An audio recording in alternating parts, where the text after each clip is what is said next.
Young couple think they bought a cheap old house until they enter its basement.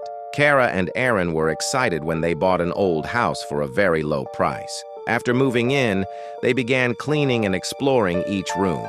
When they went into the basement, they found dust, boxes, and broken furniture scattered everywhere. While moving things around, Aaron noticed a bundle of thick black cables running along the basement wall. The cables looked newer than everything else. They followed the line across the room. It disappeared through a hole in the wall and went outside. Aaron and Kara walked around to the backyard. The cables came out of the basement wall and ran along the edge of the garden. They followed the line across the grass until it suddenly went down into the ground near an old tree stump.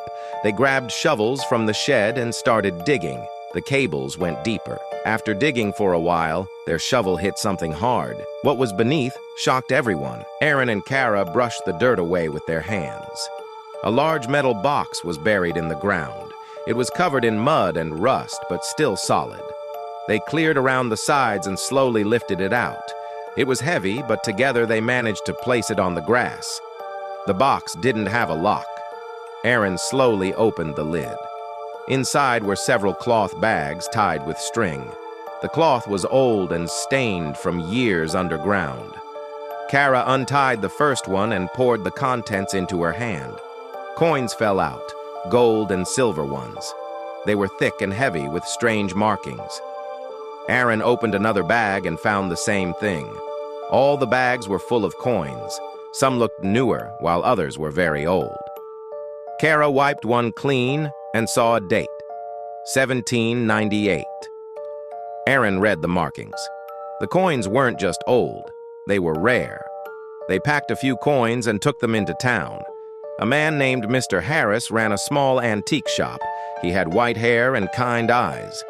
Aaron placed a coin on the counter. Mr. Harris picked it up and held it to the light. His hands trembled a little as he turned it around. He said it was a real collector's coin. He looked at the second one and shook his head in disbelief. He said both coins were extremely valuable. Some collectors might pay thousands. Mr. Harris suddenly grew quiet. He said he wished he could buy one. Then he explained that his wife was in the hospital. She needed surgery, but they didn't have enough money. He had sold almost everything he owned, but it still wasn't enough. Aaron looked at Kara. Kara reached into her bag and handed Mr. Harris one of the gold coins. She told him to use it for the surgery.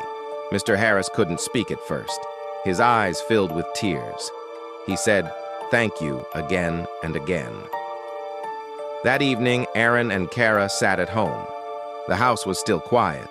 The backyard was still full of dirt, but their hearts felt full. One coin had saved a life. A buried box had changed everything. Kara smiled and said, "Life is full of surprises." Aaron nodded. He said, "Never lose hope.